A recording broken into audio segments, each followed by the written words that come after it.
My name is Fatima Sayed. Originally, my name was Trudy Ears, which means Ears means the arch of heaven. So I had a good name even before, but the one I got afterwards was better than that.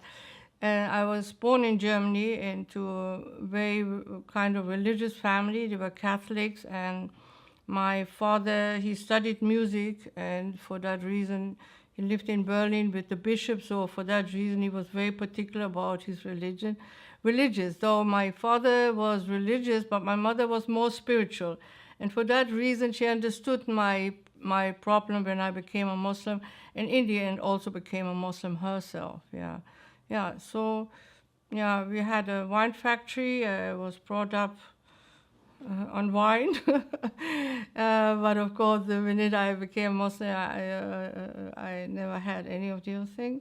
Then I went to England. I worked in a bank. I went to England and I met Muslims, and there I found really life, and of course we are born Muslim but not believers, so I wanted to be a believer, to follow the Quran. When I read the Quran, which was problem to find even at that time, in England 58 years ago, Islam was not known. My mother never heard of it, because the Quran was forbidden by the Protestant, and the Catholics never encouraged to read it.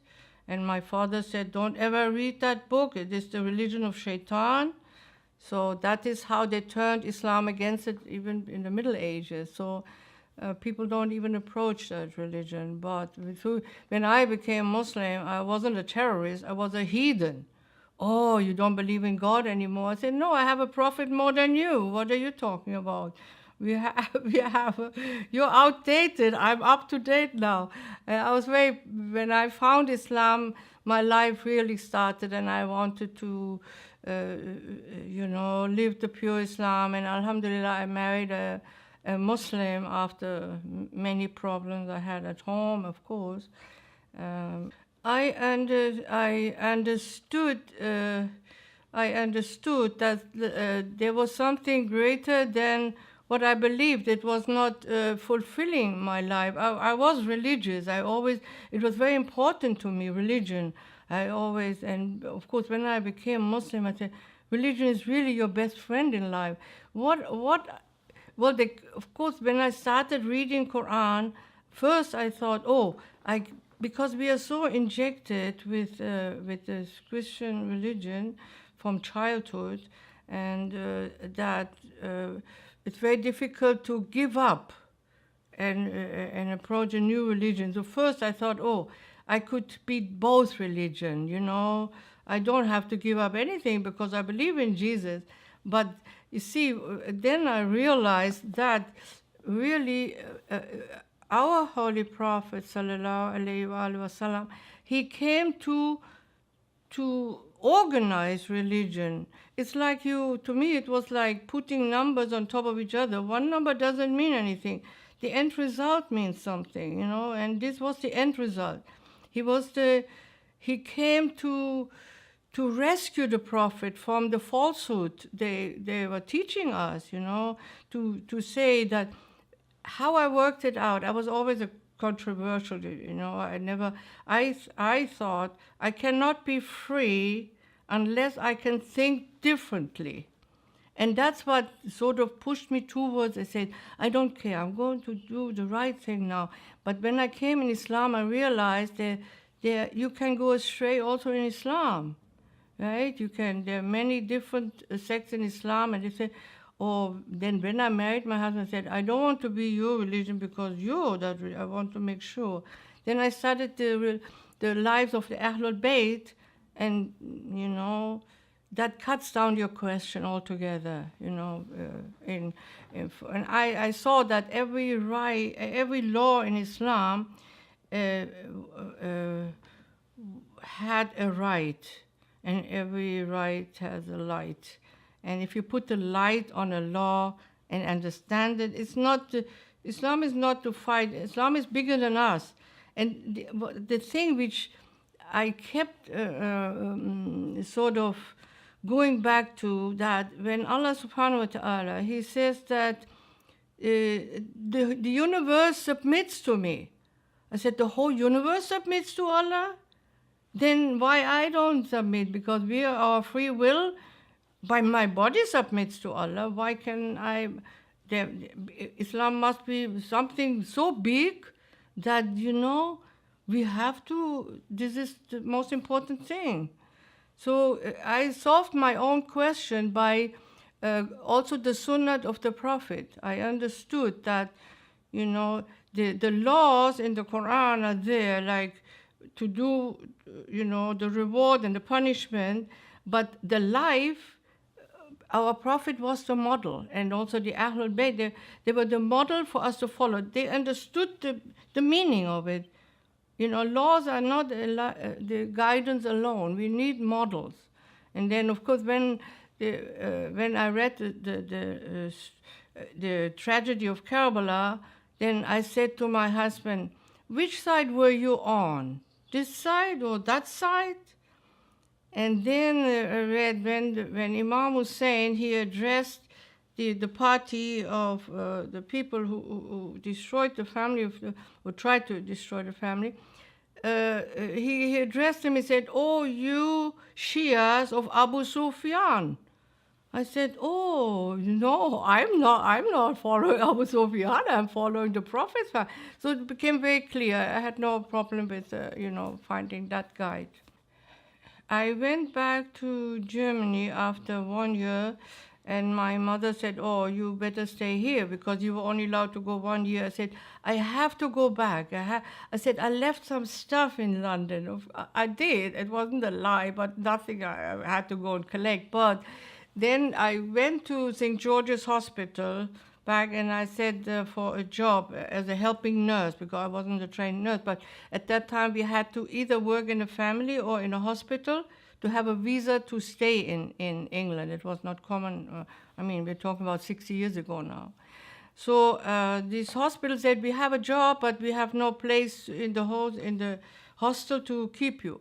Then the one Spanish girl, she stayed there. She called back. She said, I don't mind sharing with the German girl till she has her own room. So I went to her room, and she said, oh, why don't you come with me to my sister? She's married to a Muslim. She lived near the airport. Oh, I said, today I'm very tired. I traveled all the way from Germany. I came by boat and train. And then I said, I come next time. So I went to her a few days later, and my husband, he had a room in that house, and he came upstairs to say goodbye. He was going on a scooter to Germany on a holiday. And when he walked in the room, I wanted to marry him straight away. Of course, I saw the big problem in front of me. I said, no way my parents will let me. I can hide that I'm a Muslim, but I can't hide that. Anyway, that is how I met my husband, and then we met, and he came to Germany, and he asked my father, and my father cried.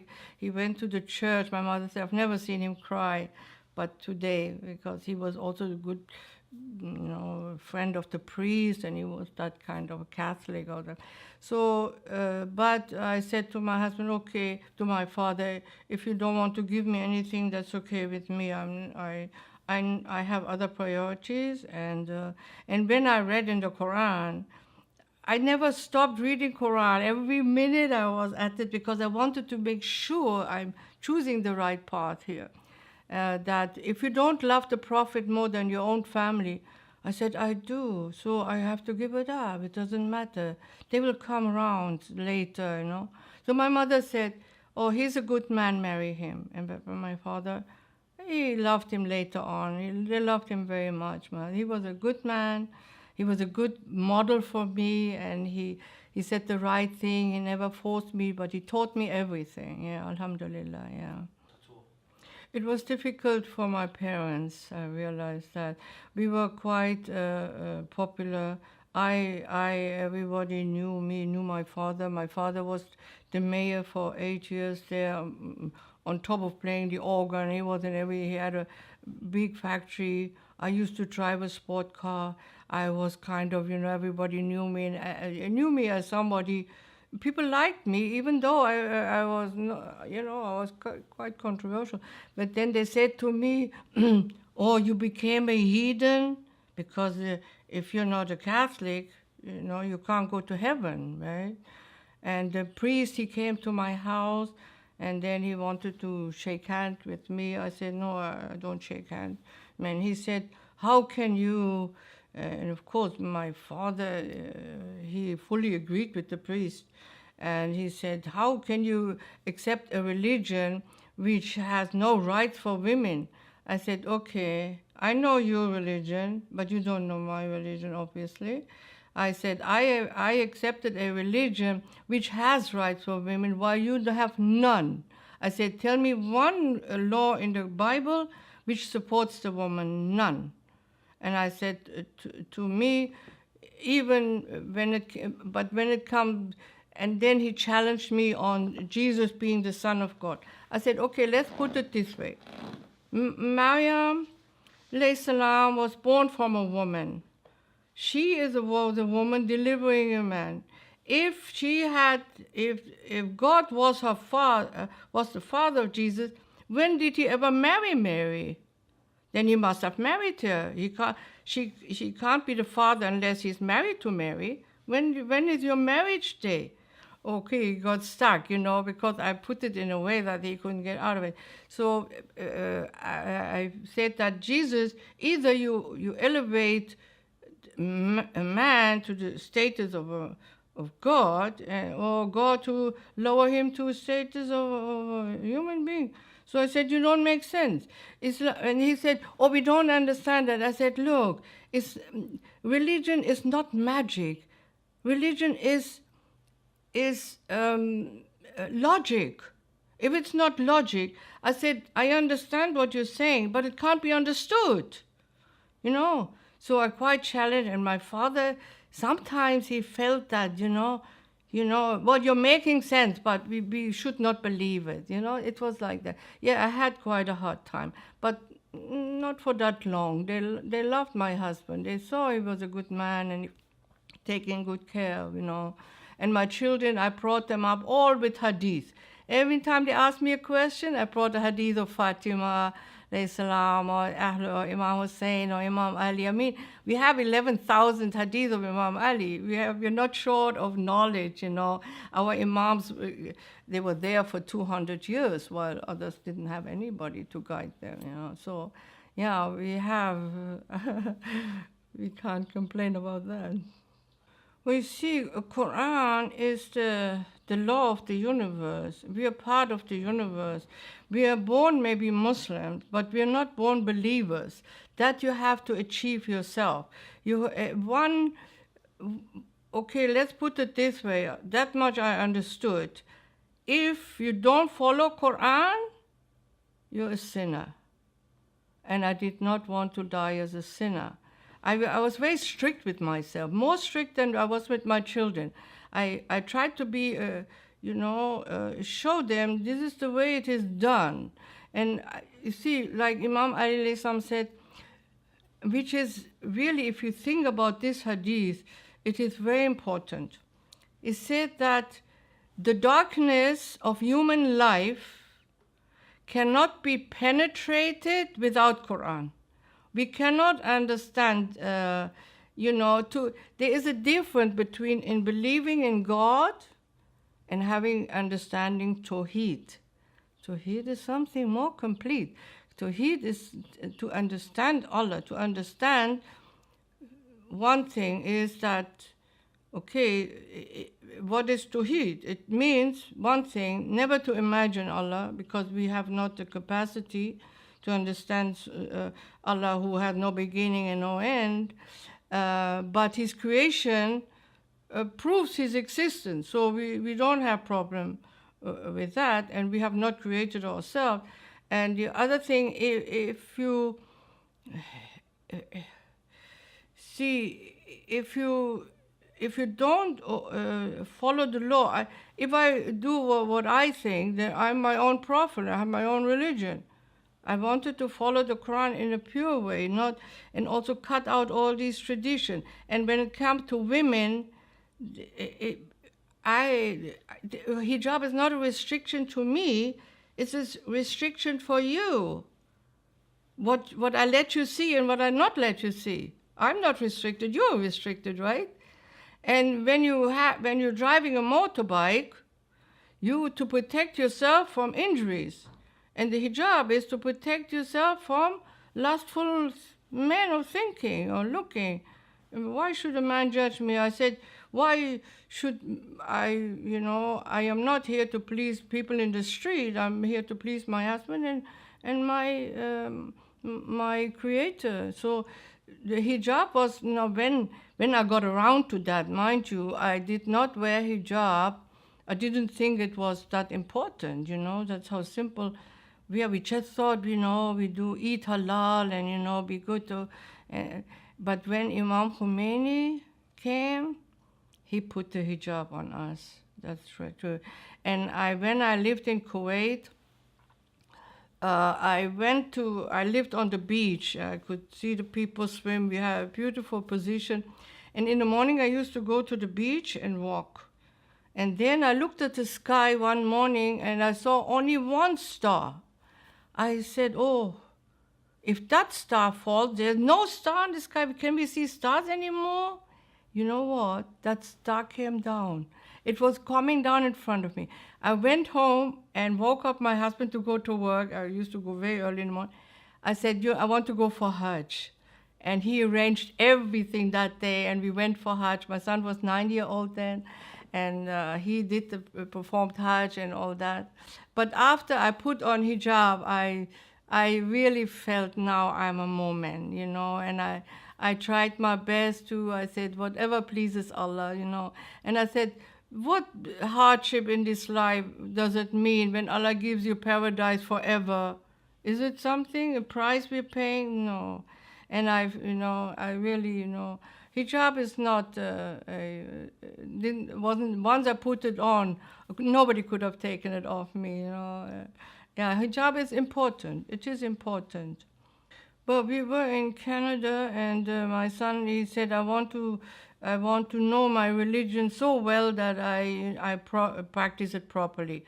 Then I said, okay, let's all go to Iran. And we sold the house, and we had a beautiful home, and nobody thought, oh no, you will not sell this house and go. And we had, alhamdulillah, when we went, I had money for my father, and we had a house here we sold, so we were able to buy a very beautiful house, cash. We had $500,000 at that time. We didn't need a mortgage. I didn't want to have interest, get involved. I was very careful about my thing. And Allah gave me the opportunity, of course. Allah guided us.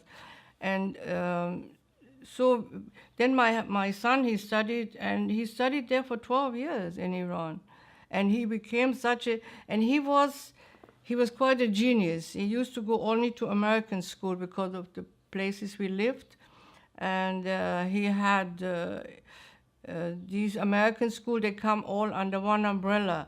So he twice running, 2 years, he had a award, I should say, from President Bush, not the last donkey, the one before, as outstanding student. And in every school, he was always the best. Even in Qom, when he studied there, he was the best in akhlaq and the best in philosophy, and he was always very good. And that made him, like, when he spoke, he was teaching. And I used to have a group in my house every Thursday night. I used to make 3 German cakes every Thursday and cook food for them, about 30 people every week. And I enjoyed doing that. It was in English. I used to do the perspective and the hadith. And I had one friend, she was Iraqi.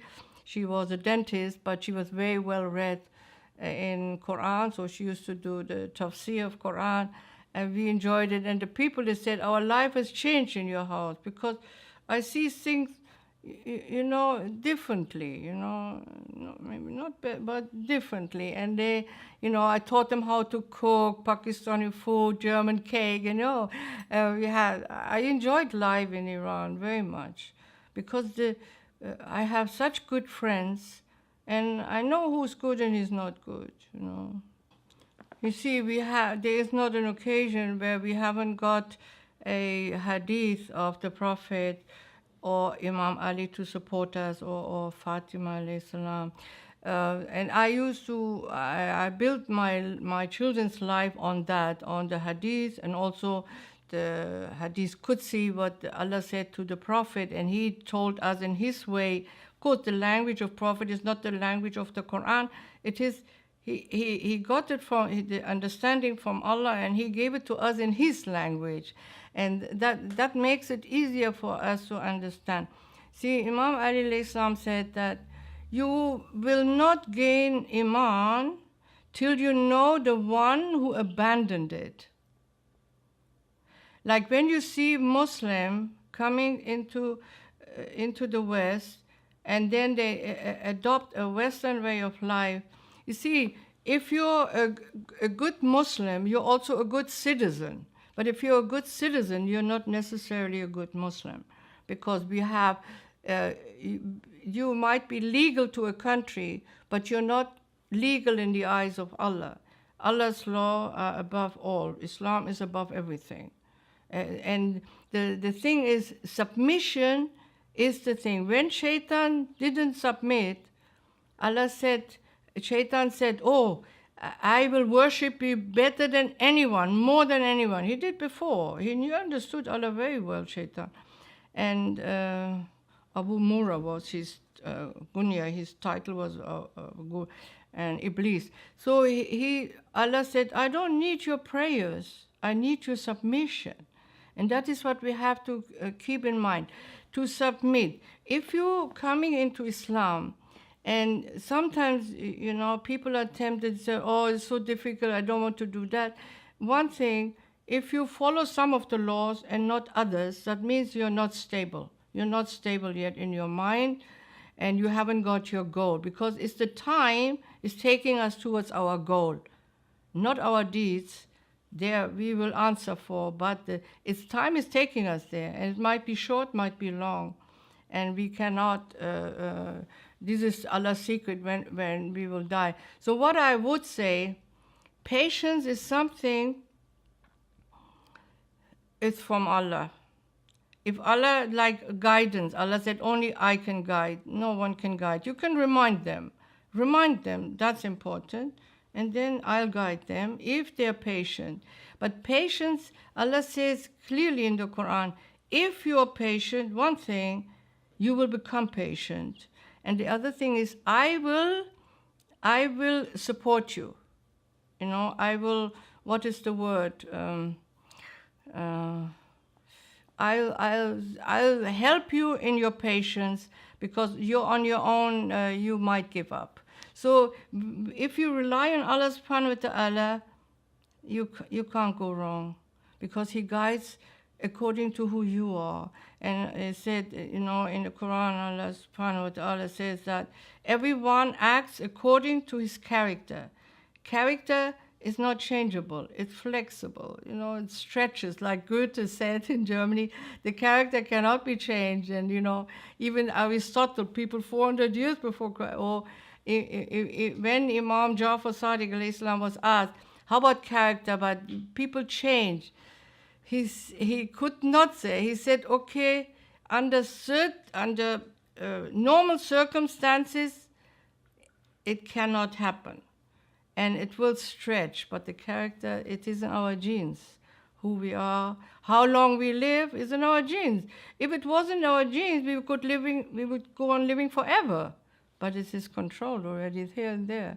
And your faith, you have already decided before you came to this world without knowing, but you have to go for it. You have to, don't ever give up, because Islam is, religion is the best friend. It's your best friend, My mother, she used to say to people, Trudy, my name before, Trudy, she has no problem. She knows exactly what to do. And when I used to, whatever I did, I said, the Prophet used to say this, the Prophet said this. So she used to say to me, what did the Prophet say in the end? And when she came to Abu Dhabi, she said, I don't want to die as a Christian. How do I become a Muslim? I knew all my life that was the right path. I was not feeling good, but So I did it simple. I said, you do the Shahada, and I did the Shahada with her. And it was difficult for her to pray. These movements, we do them all life. We are used to that exercise. It's a good exercise. But when you're in old age, she was 80 when she became a Muslim. And she died as a Muslim, alhamdulillah, yeah. I was still in London at that time, and I was reading the life of the Ahlul Bayt one by one, the Imams, and I realized the importance of Islam. Imam is something we cannot really comprehend. And when you go into Najul Balagha, when I went to Pakistan in 1963. And at that time, and I was just come new into Islam, and I was pretty ignorant at that time still. And I bought the Najul Balagha at the airport in Karachi, and I never stopped reading. I met 3 people, Muslim, in Tehran with Najul Balagha, when they were totally against Islam. They were Germans, and they were married to Iranians, and never become. But when certain khutbah, they are so a normal person cannot cannot explain to you how Allah created the world, for example. Imam Ali is no problem to him. He would ask a question, we would take 1 hour to answer. He would answer it in 2 sentences. Now who can do that? And when this is one thing, Imam Ali said, I have never been deceived, and I never deceived anybody. Oh, I said, if Imam Ali, can you? So then I studied the life of, I read the Tears and Tribute, this book I read that time. So when I went to Iran, I said, the first thing I want to do, go to Karbala. I want to see the place, I want to see the earth giving witness to what happened at that time. And okay, when you go to Karbala, and I went into Karbala in 1970, 59, 6, yeah. And 70. After 10 years, I managed to go. I saw Imam Khomeini there. He was a young man that time, so Hui there, and I went all the places, but it stayed in my heart forever, Then I went again afterwards, before my husband died. We went to Iraq, and time of Saddam. We went again to Karbala, and my son. And, you take your children to Karbala, they can, face, it's paradise. It's like, Imam Hussein is a heart without tears, not a Shia. I did some poetry on Imam Hussein. I did another poetry, Imam Ali, and I did a poetry about the light, how my life. And I did I won one competition on the radio in Tehran. It was an international competition, how Islam changed my life. So I got the first prize on that, just to, talk about. But Imam Hussein is never out of your life. After that, he never left my. I gave one speech in a conference. There were young girls from about 500 girls, and they wanted to hear me, asking questions. And then they came afterwards and said, do you love Imam Hussein? I said, a heart without tears is not a Shia. And I said, if I didn't love Imam Hussein, it would be better I wasn't born.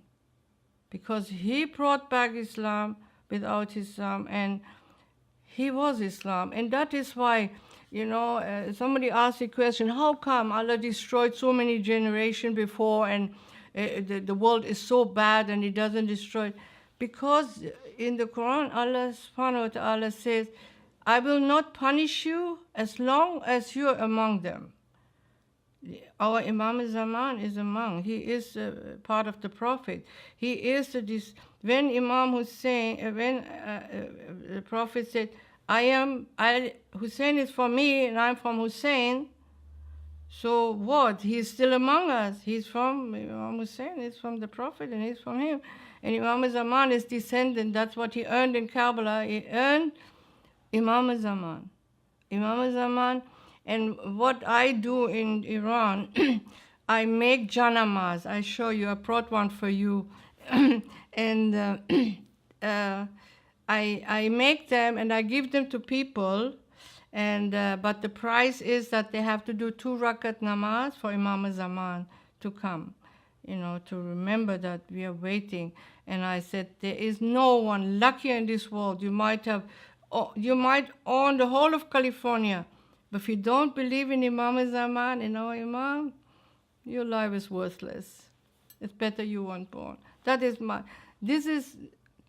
was the love for the Ahlul Bayt brings us to this state of mind, and this level of thinking. Without them, not possible. Yeah, you see, no matter what hardship, we remember him when we drink water. And I made it a thing in my house when children were small. I wrote it over the sink. Remember Hussein when you drink water. And everybody said, Imam Hussein. And his last prayer, I am satisfied with your wish, O Allah. And this is his destiny. Imam Hussein, that's what made me also understood how Islam is greater than anything. He was willing to give up his whole family to sacrifice to continue Islam. At the time after a holy prophet, it was not important to Imam Ali to rule. It was not his priority. He didn't like, he liked the world, this world, because he understood the world. He's saying that this world is good if you understand it. He understood. It was his priority was to save Islam. He had very few friends, after the Prophet. They all went the other way. So Imam Hussein, the Prophet cried when he was born. And I said that the suffering in Karbala, how many wounds can you count in one day? What kind of wounds they are that after 1400 years we cry about them? What kind of wounds they were? Because they were wounds which hurt Allah. Prophet said, whoever hurts the Ahlul Bayt, who hurts my family, Allah gets hurt. Not in the sense we get hurt, in the sense that people come so low that they ignore the family of the Prophet. When I meet a friend, what do you say? How's your family? Do I ask, how are your friends? How are your neighbors? No. I ask, how is your family? And in the Quran, Allah said, only ask one thing. And I think that guided many people. I know many people, they were guided by that. Only one thing, love for my family. Now, if Prophet would have said, hate my family, could they have done worse? Could they have done worse to the family of the Prophet? Ask them for love, and they destroyed, they destroyed the greater one. The book, the Quran, we're putting under our feet and the dunya on our head. That's what's coming. That's what the time was after the Prophet. Exactly the same. And nothing much has changed, because without love of Ahlul Bayt, there's no success. That I know, and I'm convinced that. And if there is, I don't want it. Because we Shias, we need something. We don't put our head on sheep or on wool, because we're not allowed to put our head on anything but stone or leaves or marble. So we need a system move. We always have our, so I show you.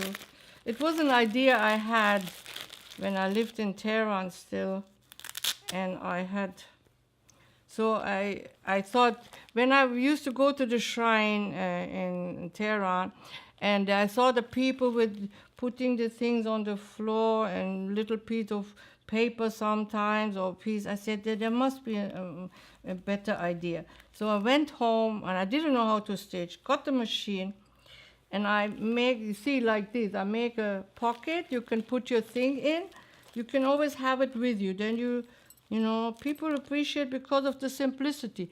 Then you close it, you have everything with you.